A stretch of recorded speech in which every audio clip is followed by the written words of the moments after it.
Club is one of the many Hanna-Barbera shows from the 70s that gets accused of being a Scooby-Doo type show, following the same blueprint. And yes, this is true, but I feel Clue Club is a lot more than that. I am even willing to be daring enough to say I believe it's even better than Scooby-Doo. You suck!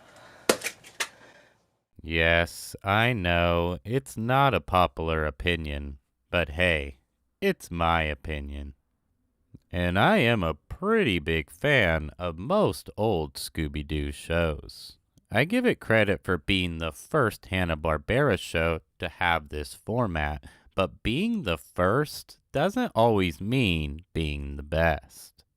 I still feel that Clue Club is a better show with stronger, more interesting characters.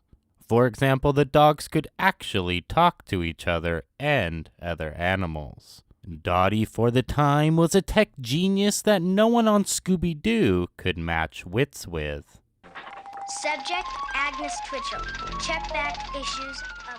Clue Club only ran for one season with 16 episodes. After it was canceled, Woofer and Whimper would appear in segments as dog detectives in The Skatebirds and The Three Robotic Stooges.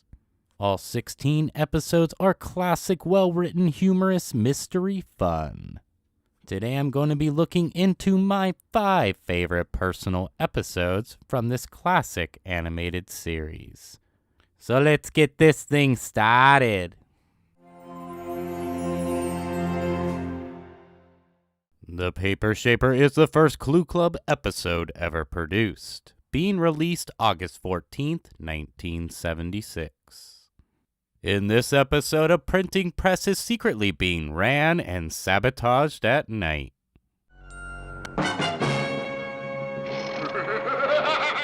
Aha! The old message in the bone trick. I better decode it. And who plays the organ? Miss Twitchell! And she's disappeared. Come on, let's check out the Orpheum Theater. Thanks to you, Dee Dee, we're finally getting to the bottom of this case. We heard noises and we came over to see what was wrong.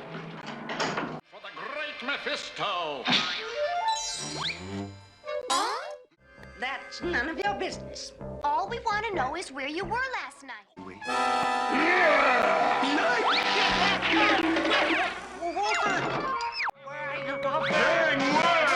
for me, Walter.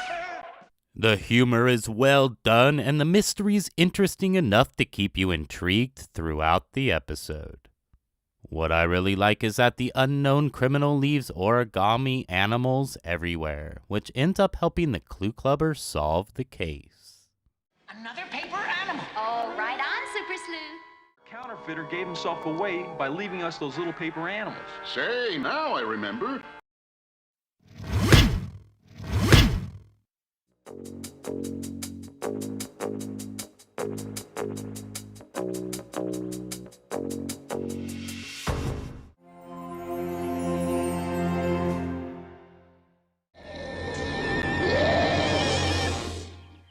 The Prehistoric Monster Caper, released December 11th, 1976, was the 16th and final episode of the series.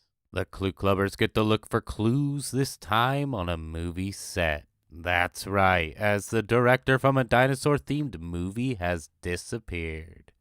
Larry, look! It's Mr. Simmons! He's disappeared! I'm Hey There Nostalgic Dom, and this is Episode Trivia. In this episode, we see Dee Dee get excited when he hears actress Betty Drent is making a movie nearby, showing he has a crush on her several times throughout the episode. Wow, Betty Trent. Down, boy, you're drooling on the comic section. I get goosebumps just looking at her. Darling, she called me darling. Dee Dee and Pepper are chased by a dinosaur in their search for clues. What's not to like about that? I find it to be one of the more ridiculous chases, which makes it pretty funny. Good afternoon, sir or madam. This is a hidden camera commercial for Grinchies. Just a teensy bit more. Another highlight of this episode is watching Woofer try to impress people with his acting ability. The name is Granite, son. Granite Rock.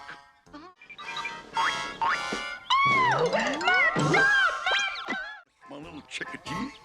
How's about us stepping out and shooting a little game of pool? I will make you a star. Now it's time for... Did you know? Did you know that the voice actor for Wolford, Paul Winchell, hosted a show on primetime television from 1950 to 1954? Became a professional ventriloquist at the age of 14?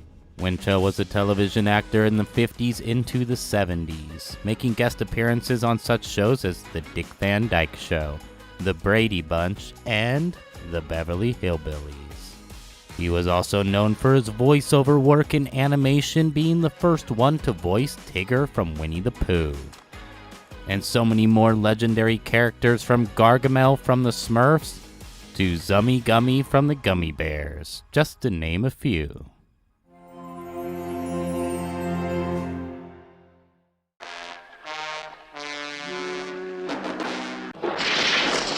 Larry, the statue! It's gone. Come on, Larry.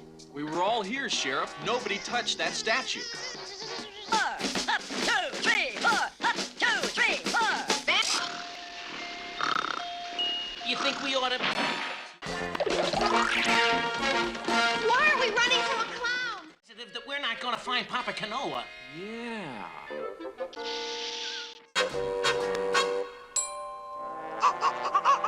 Finished product was good enough to fool everybody. Except the bees and the ants.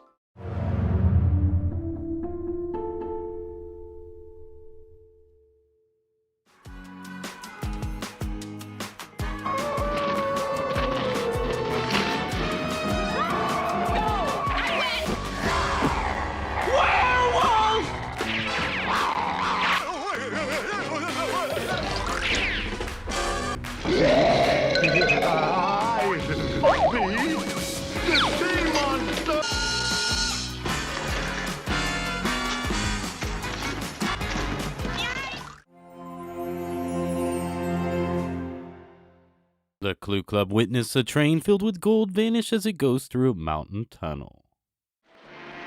There's the first one. There's the second. No, that's the third. This classic episode has a mysterious culprit, a ghost town, an old mine, and some fool's gold. But this nugget is iron pyrite. You mean it's not gold? It's called fool's gold. I love this episode, and it could be that I just like train episodes. First, I have to find the perfect seat. This one. Al, I'm a newlywed. And yes, that is true, but this episode is really good.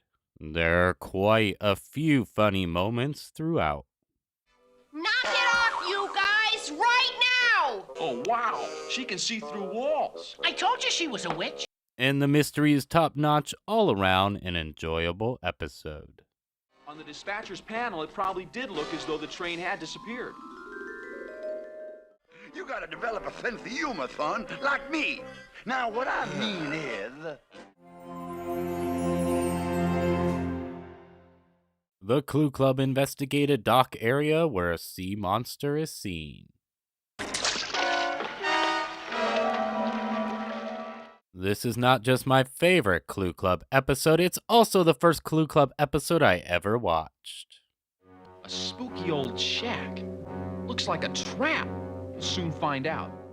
The tone seems a little different in this episode, and the Clue Clubbers for the first time actually feel like they could be in danger with the culprits. Especially Doomsday, who threatens the Clue Clubbers. I read you, Clue Clubbers. Now read this. Stop your snooping, or it will be your doomsday. The Clue Club, of course, catch the culprits who are smuggling diamonds in golf balls. Before I knew the name of this episode, I always remembered it as the one with the glowing golf balls. There are traces of luminous paint on this golf ball cover we picked up. You'd be able to see this ball in the dark. If there ever was a perfect Clue Club episode, this is it. The characters are at their best, the mystery is really good and not so simple. I can watch this episode over and over, and I never get tired of this mystery. It would have been all over, and you wouldn't have got a chance to learn how to become an ace detective like me.